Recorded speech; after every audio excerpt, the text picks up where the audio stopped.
κύριος Μάλινσον έχει το λόγο. Mr. Mallinson, you have the floor. Επιστρέφει.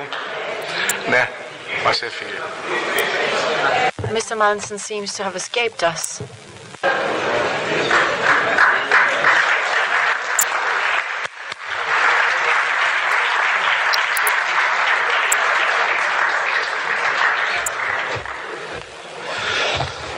Χαίρετε και καλό μήνα. Good morning and good month to everyone. Before I start my presentation in English, because my English knowledge is better, I'm more fluent in English, but I have to say that we would not be here today if Zeus had not joined his forces with Europe. If Zeus had not mated with Europe, if you like.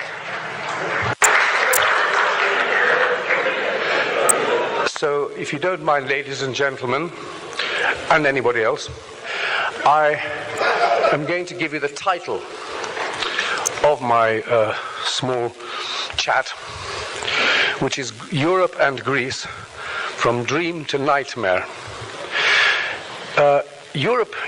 Greece, in many ways, I see as the nose of Europe. And it has been the nose of Europe for a long time, although there was a long gap when a lot of thinking Greeks left their country. But they came back, as they always do, and always will. Now, I'm going to talk about three things mainly. One, Europe. Two, Greece. Three, Russia. And then I shall conclude. If I occasionally jump around like a frog, you will forgive me. I have the habit of finding twigs on branches from trees. But I try to stick to the main theme, which is that financialization and the bad side of public relations is confusing us so much that many of us don't even know what to do. Now, once upon a time, Europe was not a bad idea.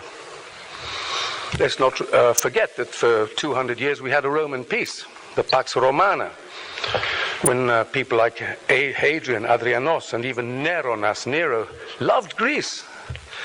Things were different then, of course, and we can't make a direct comparison. But in a way, we are still trying to catch up, if not with Europe, with the Roman peace. Because since the Romans collapsed, there's never been peace for more than a few years in Europe. I think we are experiencing now perhaps we experienced recently one of the longest periods of peace in Europe, and that was from 1945 until the military-industrial complex bombed Serbia. But that was still quite a long period. Quite rightly irritating Russia and warning the Russians to continue playing their hard game of chess, which they must always do, to keep the world stable. Now, Europe after the Second World War was smashed, but not as smashed as we may think. According to Professor Alan Millward, in fact, when the Marshall Plan began, when the American Business Plan began, which is essentially what it was, Europe was already beginning to recover. Anyhow, it was a good idea because it did keep people together. The Marshall Plan did get people talking to each other, and that's what was needed. That was the good side of the Marshall Plan. People did talk to each other. They set up the OECD, etc. The idea was really to then set up NATO, to keep the Germans down and the Soviets out. I am not a revisionist, but I do think that the Cold War was more Western paranoia than Soviet paranoia.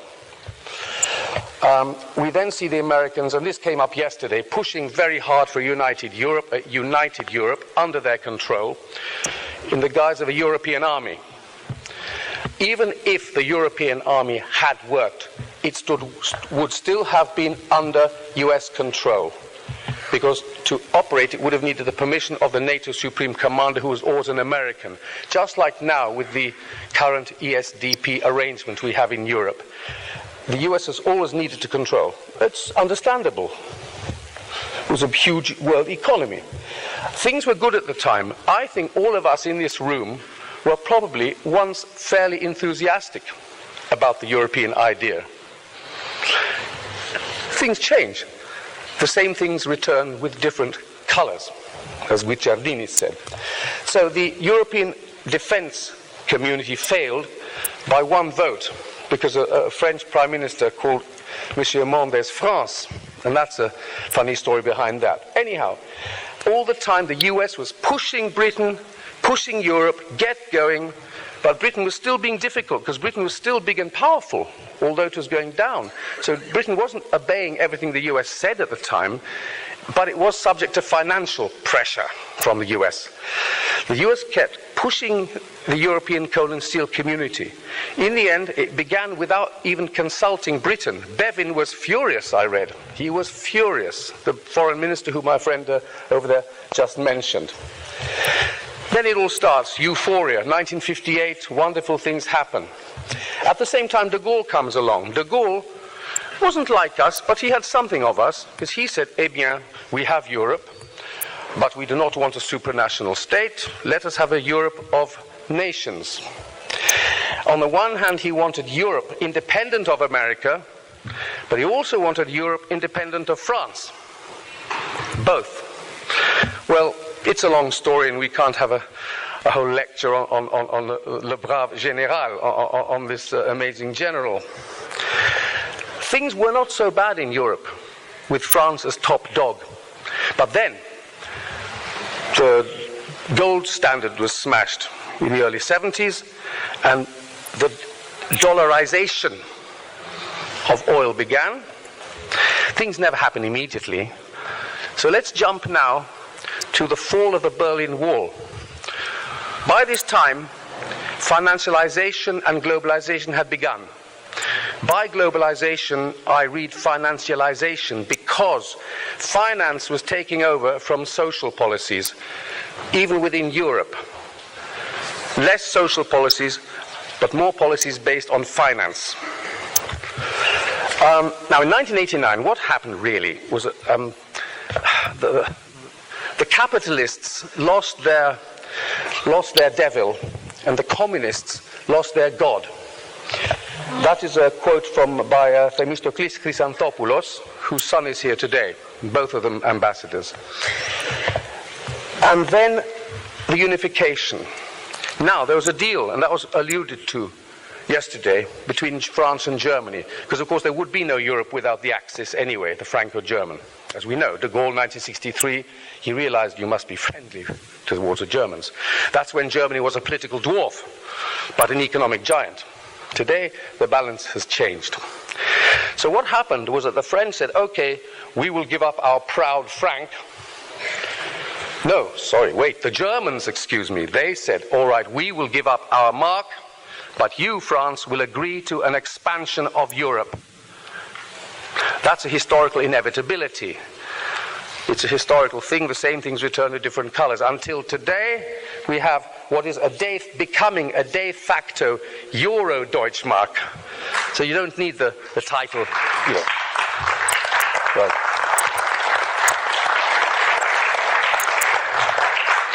Let me jump back. No, let me not jump back. Let me just quote from here. German strategies to invest in Europe infrastructure, sweeping agricultural reform, industrialize Southeast Europe, rationalize tax throughout Europe, leave Britain out, call it the European Economic Community. That was all 1942. That was the German plan for Europe in 1942. It is surprisingly similar, not entirely similar, surprisingly similar to the current plan.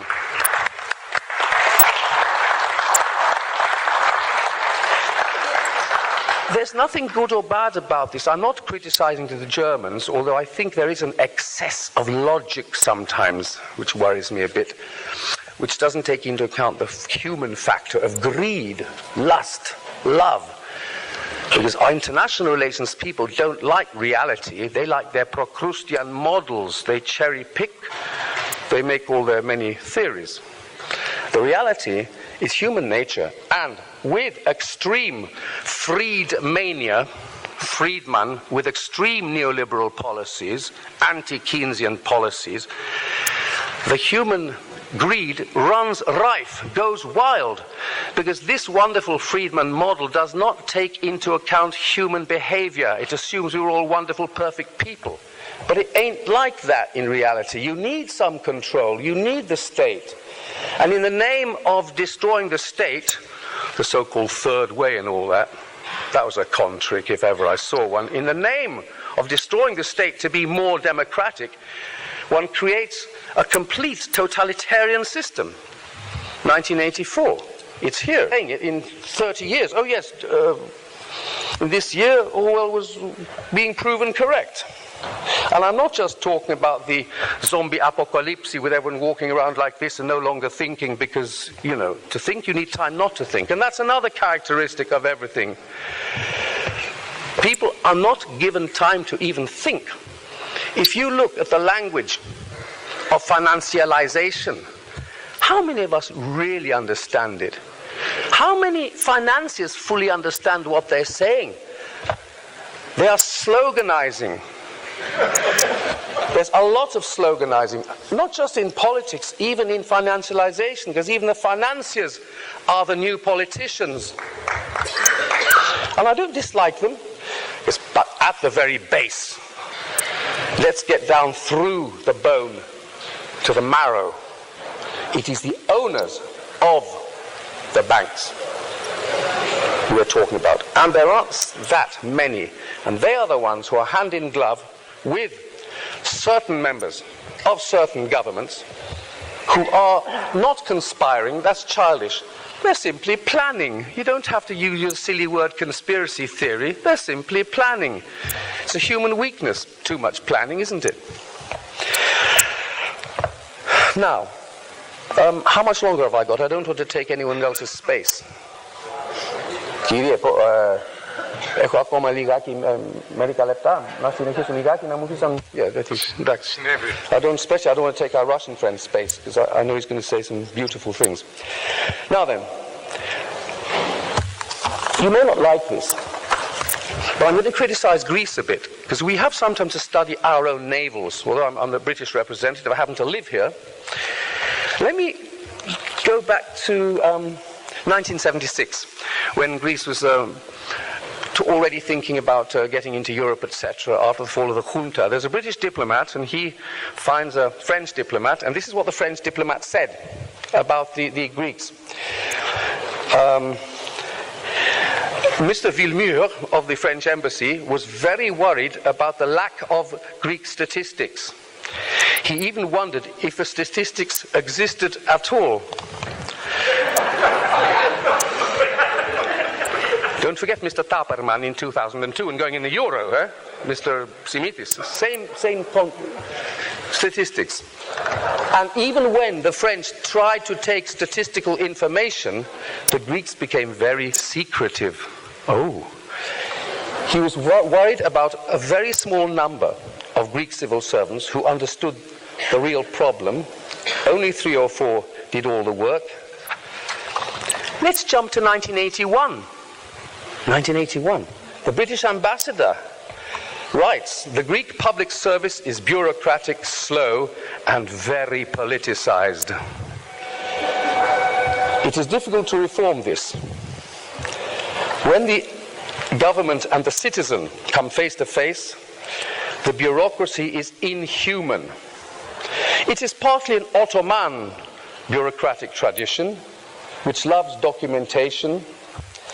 Much of the corruption in Greek public life is little more than working to the limits of the political system, the system of Roussetti, envelopes, fakelakia, favors between patron and client, what we call clientelism, pelatismos. The problem we've got now is that that's still there, and it has a good side, but we haven't got time to analyze all that. But it's also got a very bad side. Anthropologists can show that this is embedded deeply in Greek society. We know how the Greeks love Hermes. Hermes, by the way, was also the god of thieves and cheats. Remember that. So it goes back a long way.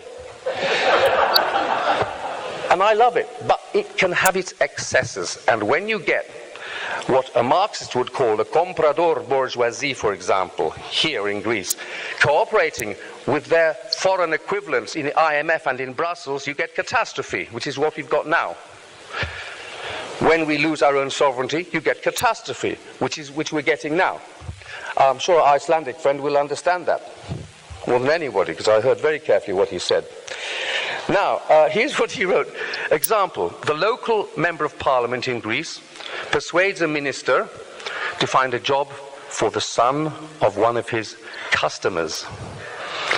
The boy is not so intelligent. He won't help the ministry to run well, but he gets the job because the member of parliament gets the votes. All right, we have this in every country, but it's a very special thing here. Anyway, he goes on to say that corruption will always be there, and he blames PASOK very much, but he said that New Democracy also didn't manage to change it.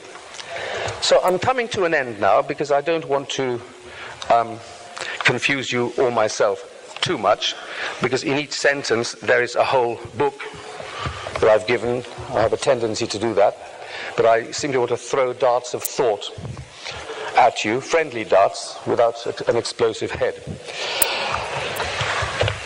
Now we have had for a long time what we call the democratic deficit. The problem of Europe is simply that it is no longer a people's Europe. If you look at the European Parliament, it's a joke. It's a public relations window. It's nothing else. There is no proper European thing anyway. It is true, and I heard this yesterday, divide and rule is the way. You divide countries and you divide within countries. And that's what's happening now in Greece. People are being made jealous of others. Let me tell you I can tell you that I'm a public servant in Greece. I lecture at a Greek university. In the last 3 years, my salary has gone down 40%. I won't name the university, but I know a university where they were offering 130 euros a month for people to teach. That was a state university. So the situation here is actually far worse than in Italy or Portugal, I suspect. It is unbelievable, the things I've seen happening. People are proud. They don't like to admit, well, they offered me 130 euros to go and teach something, at the state university. We know that when Greece entered the euro, it was a big, huge lie. I'm not going to analyze that.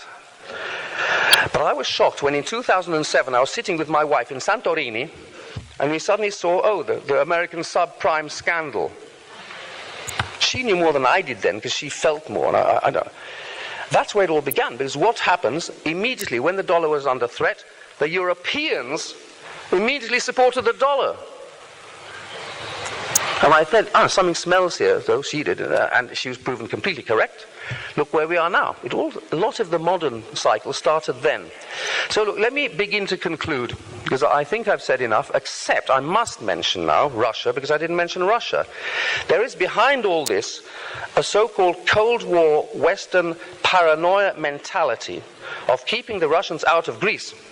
So let us not forget that the reason why Greece even exists today as a modern state is not because of Britain. Britain didn't want that. It's because of Russia. 1826, by the way.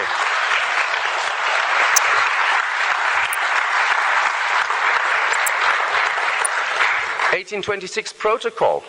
Russia, it was agreed that if agreement couldn't be found, Russia could take its own action, and it did. Obviously, Russia has its interests. You'll never escape from that, and so it should have.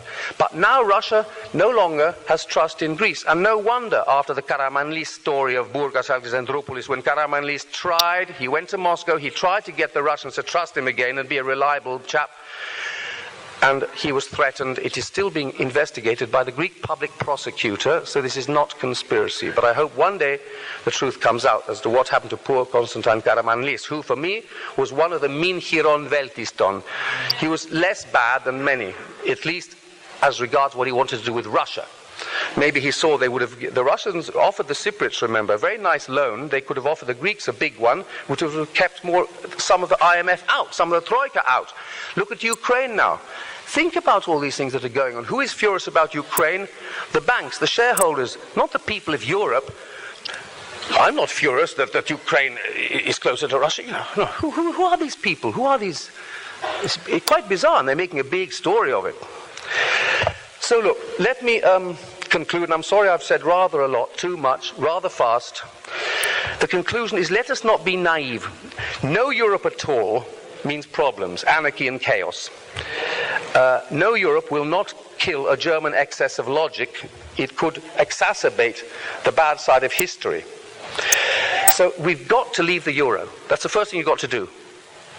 Out, now, tomorrow. It is absolutely vital. But you don't destroy the idea of peace in Europe.